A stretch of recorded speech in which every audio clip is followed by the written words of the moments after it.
जी ma'am बताइए क्या कह रही हैं? हम लोग ये कहते हैं कि अगर हम नौकरी करते हैं 10:15 बजे निकलते हैं, 10:30 बजे की ड्यूटी देते हैं, 8:15 बज जाते हैं। अगर तनख्वाह मांगते हैं तो मालिक लोग क्या जवाब देते हैं कि आप ऐसे करो, आपको कहीं नौकरी नहीं मिल सकती है। क्यों नहीं मिल सकती है? मेहनत करते हैं तब खाते हैं, ठीक है। बाल बच्चे सबके होते हैं, सब रोजी रोजगार भी कमाता है, जो भी मिलता है ऊपर वाले के शुक्र अदा के कर लेते हैं।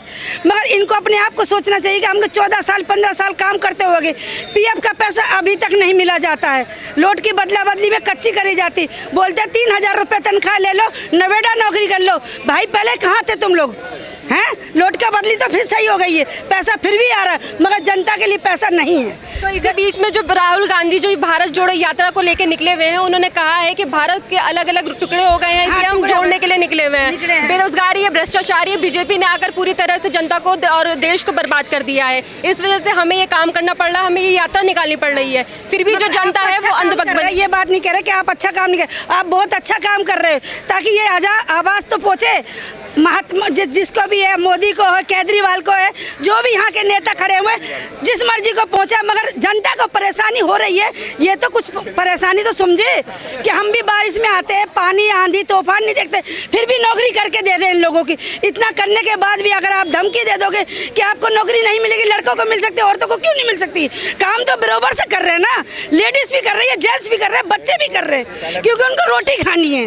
घर में बैठ के तो रोटी मिले नहीं। अगर आदमी खराब निकल जाता है तो औरत को घर चलाना ही पड़ता है।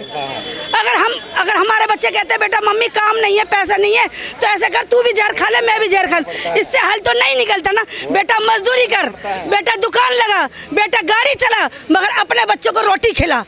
माँ जब तक सहारा देगी जब तक दे सकती है, माँ के मरने के बाद बेटा तुम्हें अपने आप को सहारा बनना पड़ेगा। इतना कर सकती माँ तो उनके लिए छत बना सकती है। उन्होंने बात बहुत बढ़िया बोली है। आज आप देख सकते हो कि 2015 में सरकार आई थी केजरीवाल की, आज 2015 में 8,441 बसें थी दिल्ली में, लेकिन आज 5,344 बसें हैं। कहाँ खा गए केजरीवाल बसें? बिल्कुल सही बात बोली इन्होंने। तो हमारे सरकारों को सोचना पड़ेगा। अब ये शाहीन बाग में गए थे, उन्होंने वक्फ बोर्ड का पक्ष लिया था कि हम वक्फ बोर्ड की आय बढ़ाएंगे। अरे तुम आय कैसे बढ़ाओगे? कब्जा करके बढ़ाओगे? नौकरी कैसे दोगे? किसी की जगह पे कब्जा करके आज तमिलनाडु में 7 गांवों में जमीन हड़प ली गई। यह बहुत सोचने वाला विषय है। आपको पता है वक्फ बोर्ड का मतलब? आज मैं आपको बताता हूँ थोड़े आपके दर्शकों को। वक्फ बोर्ड एक ऐसी चीज है, अगर आप हिंदू और अगर आपकी जमीन हड़प ली तो आप ना तो सिविल कोर्ट जा सकते, ना आप हाई कोर्ट जा सकते, ना सुप्रीम कोर्ट जा सकते। आप कहाँ जाओगे? सीधा ट्रिब्यूनल जैसी जगह पे जाओगे जहाँ पे मेजोरिटी एक विशेष वर्ग की है। अब जब एक विशेष वर्ग की मेजोरिटी है तो वो आपका पक्ष कैसे मान लेगी कि वो आपकी जमीन सही है?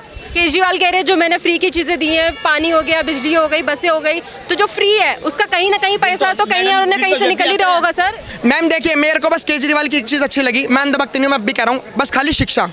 और इसके अलावा अगर वो कहते हैं पानी फ्री है, पानी इतना गंदा है, हवा इतनी बेकार है। भाई केजरीवाल ने दिल्ली में एक भी स्कूल बताओ, आपने बोल दी शिक्षा, एक भी स्कूल बताओ आप दिल्ली में। अगर एक ही स्कूल, भाई केजरीवाल फ्री कर रहा है, तो केजरीवाल दिल्ली के अंदर ना तिहाड़ जैसी जेल ना 20-25 बना दे और सबको ना घर मकान साबुन पानी सबको फ्री, सबको अंदर डाल दे। अरे केजरीवाल की बच्चे की छोड़ो, केजरीवाल के जितने भी एमएलए हैं या पार्षद हैं उनके बच्चे कौन से स्कूल में पढ़ रहे हैं? केजरीवाल के जितने भी एमएलए एमपी के परिवार के लोग हैं कितने मोहल्ले क्लिनिक में इलाज करवा रहे हैं?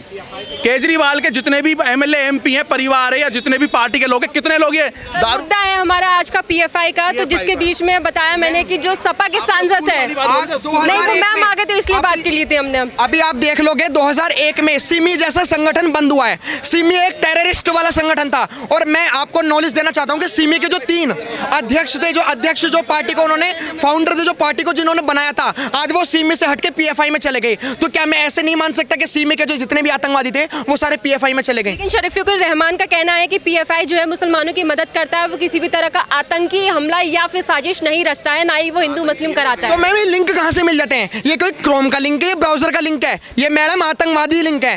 अब समझ नहीं पा रहे हो? ये लोग कहते हैं देश भेज दे। मैडम मेरे को एक बात बताइए, आज हमारे देश में इतनी वाह हो रही है, अगर पैसे खर्च भी कर दिए कोई बात नहीं, बेच दिया कोई बात नहीं, हमारे देश में वाह हो रही है। लेकिन पीएफआई जैसे संगठन जहां पे ये बातें करते हैं हिजाब की, जब कर्नाटक में मुद्दा चला था, मैंने अभी आपको बताया था हिजाब का, आज ये लोग ईरान के लिए कहां मर गए? मैं कहता हूँ हिंदू हिंदू भाई भाई, कुछ लोग ये भी कहते होंगे मुसलमान मुसलमान भाई भाई, तो क्या ईरान में इनके भाई नहीं है?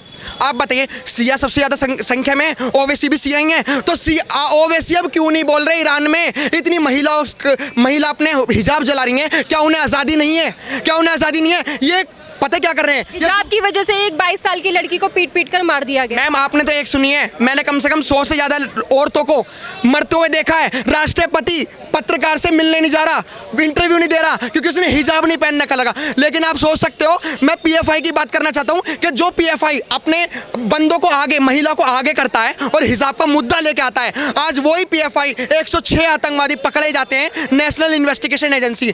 ये मैडम एनआईए किसी सरकार की नहीं है, ये एनआईए भारत देश की है। और मैं अब भी कह रहा हूं, भारत देश के जितने भी आतंकवादी है, लोग कहते हैं बुलडोजर चल रहा है, बुलडोजर चल रहा है। मैडम बुलडोजर चलना छूट जाएगा जिस दिन आप जुम्मे में पत्थरबाजी करना छोड़ दोगे। और मैं अब भी कह रहा हूं, पीएफआई ही सिखाता है बेचारे उन। अभी आप यूपी में देखोगे, एक मुजस्सिर नाम का, पता नहीं कोई ऐसे नाम का बच्चा था 15 साल का, उसको गोली मार दी हमारी यूपी की सरकार ने। पता क्यों मारी? बिरयानी के लालच में, बिरयानी के लालच में बच्चों से पत्थरबाजी करवाई जा रही है। ये हमारे देश का भविष्य है।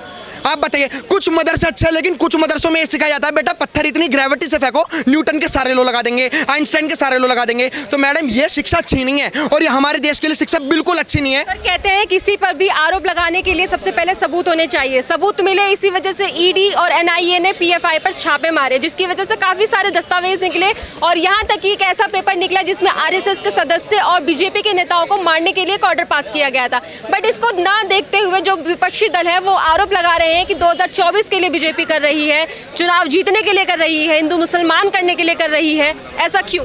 मैम एक बात बताइए, जब असम में जांच हुई थी नेशनल इन्वेस्टिगेशन एजेंसी की, तो मदरसों में अलकायदा के लिंक पाए गए थे नहीं पाए गए थे? पहली बात तो मैं आपके दर्शकों को ये कहना चाहूँगा, मैं झूठ बोल सकता हूँ, गूगल मेरे बाप का नहीं है, गूगल तो सच बोलेगा। आप गूगल पर चेक करिए, आप सबूतों की बातें कर रहे हो ना। और रही बात, देखो मैं किसी मोदी का पक्ष नहीं लेता, मुझे तो सारी पार्टियां बेकार लगती है, चाहे वो बीजेपी हो चाहे कांग्रेस हो।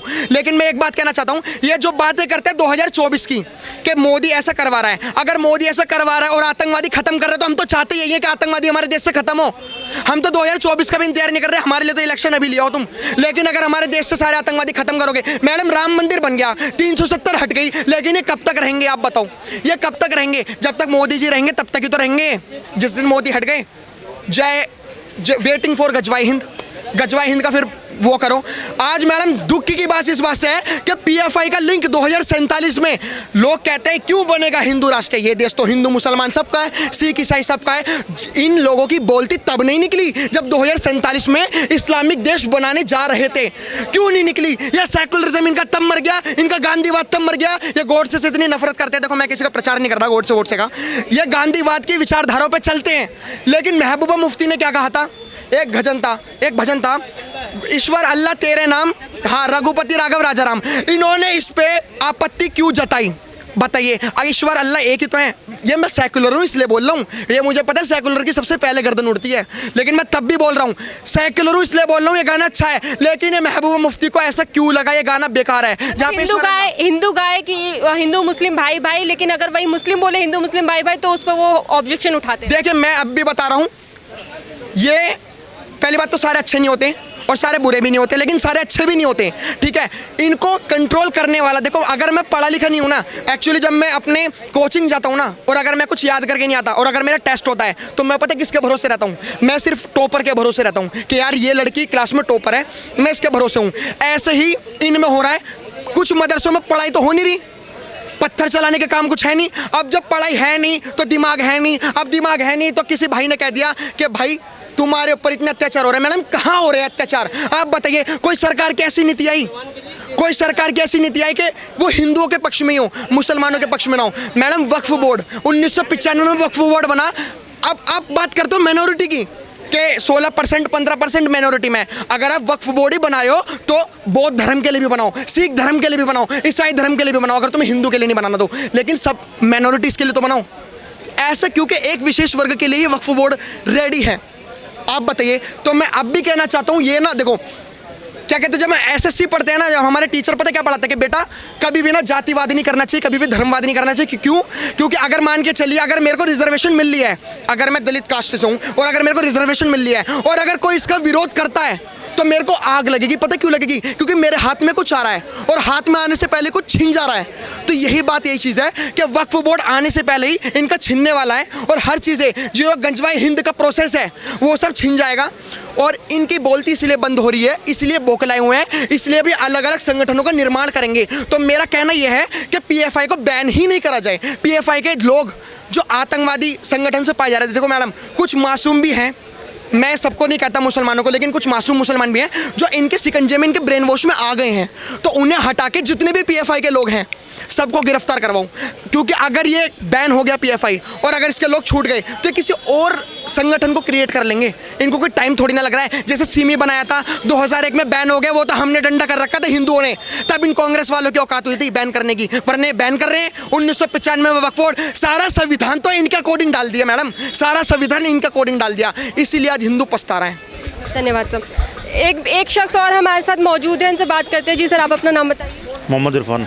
सर, पीएफआई के बारे में जानते हैं? नो मैम, मुझे कोई आइडिया नहीं है सर। पीएफआई के बारे में नहीं पता आपको? इतनी बड़ी खबर चली है, उनके 11 राज्यों में ठिकानों पे छापे पड़े हैं, काफ़ी सारे आतंकी संगठनों को लेकर उनको बोला है कि पीएफआई उससे जुड़ी हुई है, आपको नहीं पता? नहीं मैम, मुझे इस चीज़ में कोई आइडिया नहीं, ना इंटरेस्ट है। हिंदू मुस्लिम लोगों से भी डिबेट करते रहते हैं, इस चीज़ का मुझे कोई आइडिया नहीं, नो इंटरेस्ट है। धन्यवाद सर। Hello sir,